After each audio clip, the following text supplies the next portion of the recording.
So the infinite game is not the absence of finite games. It is the context within which those finite games exist, right? And it's also understanding the game you're in at the time you're in the game. So for example, if it's a new business pitch, that's finite. Yeah. There is a beginning, middle, and end. There is someone who will be declared the winner, and there's a group that will be declared the losers. And then the game ends, right? The pitch is over. Now, once you have the relationship, now it should be more infinite-minded. So you convert. It's like winning an election is finite. Governance is infinite. And we see what happens in governance when they're trying to win when there should be governing, right? It hurts the whole system.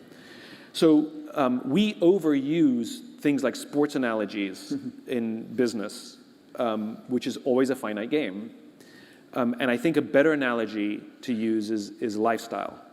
Again, there's nothing wrong with metrics and goals. They're very important. Human beings need to count things. We're visually driven animals.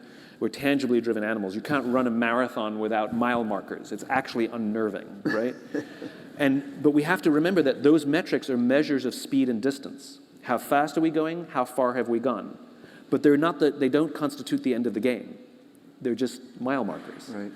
And so a better way to think of business is like thinking, I want to be a healthy person that lives a healthy lifestyle. Okay, what are all the things you need to do? You need to eat well, you need to sleep, you need to nurse your personal relationships, you need to exercise, there's probably a list of 30 other things. What do you need to build a great business? You need marketing, you need sales, you need great HR, oh my God, the list is exhaustive. You can't do all those things great all the time, just like you can't do all those things great in our lives all the time. It's a pursuit. And the more we have help and the more we have a gym buddy, the more likely we are to be better at those things. And you can set arbitrary goals. And this is most of business. When somebody says, we're going to hit this number on this date, somebody just made that up. Like, literally. Right. In fact, sometimes goes, I think we can do better. And you're like, you're right, and here's the new goal, you know? And it's usually 12 months, because that's when we pay taxes. But that's arbitrary, too. So if you're trying to lose X amount of weight by X date, arbitrary number, arbitrary date, totally just like business. And what do? You start driving towards it. And you measure every day. You stand on the scale every morning. And some days you feel good, some days you feel like you're falling behind. And let's say you hit that goal. You're elated. And then what? Yeah. Well, the problem is the game's not over. You have to keep exercising for the rest of your life.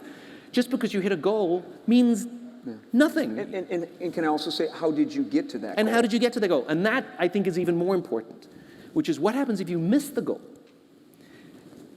Well, you're probably way healthier now than you were when you started, and you just picked the wrong number on the wrong date. You're easily going to hit your goal in 14 months. You can see the trend data. Right. And I think that's the thing that's missing when we play the game of business, which is the absolutes are finite, but it's the trend. It's how we get somewhere. Because you know this as well as everybody in this room, which is if I have two teams and I simply bonus you by one factor and one factor alone, which is did you hit the number on the date, right? You know, you can have a leader who drops the price at the last minute, runs a bunch of promotions, begs, borrows, steals, stabs people in the back, steals information. They hit the number on the date. We treat them like a hero. We give them a bonus. And it sends a message to the rest of the company. We don't care how you get your numbers as long as you get your numbers. Well, over the course of time, that has an impact on your culture. Versus the team that has an amazing, nobody quits, nobody's fired, morale is high, and you see the trend data is beautiful. It's not this roller coaster. It's just beautiful line. And they just missed the number on the date. And we give that team nothing. As opposed to saying, you're going to hit your goal, you guys have been doing well, and we do bonus that team. And I think it's very important to consider how we got there. Are you obeying our values as you work? And what's the trend? Hit on that, obeying the values, getting into culture. You said earlier the decline of trust with the infinite game versus the finite game. Hit that, because I think that's a beautiful message. So when we're driven, again, if you're in a finite game, play by finite rules. But the context has to be infinite. And this is where vision and mission comes in. I call it the just cause, which is all of those finite wins are for what? Are they to make a small group of people much wealthier?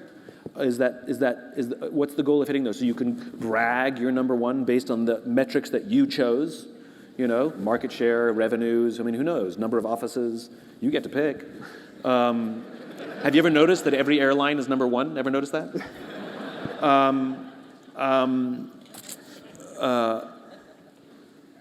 And to understand that these goals that we're trying to hit, they serve a higher purpose. I had the opportunity to visit Quantico Marine Base in Virginia. And this is where they select their officers.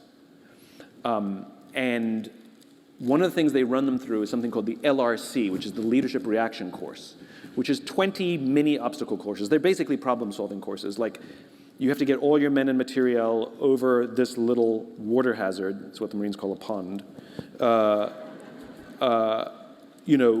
Within a certain time frame with 3 planks of wood of different size, stuff like that, right? And when I was watching them do it, I'm standing next to the drill instructor, and they're grading the Marines to see their leadership qualities. And nowhere on the page does it say that they made it to the other side. Mission success was not on the sheet. And I said, how come you don't have, if they made it to the other side on the page? It's not even a checkbox. And the drill instructor said, we understand that good leaders sometimes suffer mission failure, and bad leaders sometimes enjoy mission success. He said, what we're looking for are the qualities that make someone a good leader. And if we select people that exhibit the qualities of good leadership, we know over the course of time, they will enjoy more success than not. Maybe I'm going the wrong direction here, but we're such a metric-focused group. What kind of metrics can you use in the infinite game? So the traditional metrics are fine. There's nothing wrong with the traditional metrics, but there are other metrics that are missing. Like I said, I like trend data in the infinite game rather than absolutes. I like to know, okay, we missed our numbers this month. That's okay. How have they been? Is it an anomaly? Is it a blip? Should we panic?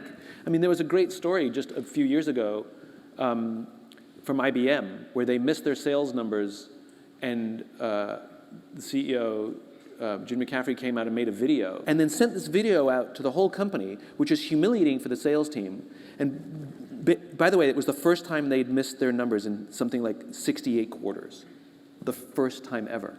And her reaction was to dump on a group of people and destroy morale. It could have been a blip. Maybe it was something in the marketplace. Maybe it had nothing to do with IBM. Maybe it was something because their processes that needed fixing. And so, I mean, that's my point, which is we're so obsessed with those numbers that we literally fail to recognize that this has been our trend data for 68 quarters, blip. It's myopic. It's myopic. Clouds judgment. So I think the traditional metrics are okay if we take a broad view. My hope is that we develop new metrics to live alongside. The analogy I'll give is, most of us, the person we end up with for the rest of our lives, we find them physically attractive. Great, but that's not enough. We want to know the depth of the kind of person they are. And metrics are the same in business, which is, the traditional metrics are the easy things to measure. Physical attractiveness is the easy thing to see. And I think that we need new metrics in business, not to replace, but to just offer some balance. So do we have good metrics of the health of our culture? Yeah. Do we have good metrics of the health of our leaders? Do we have good metrics of the health of our people? That goes beyond the annual pulse survey.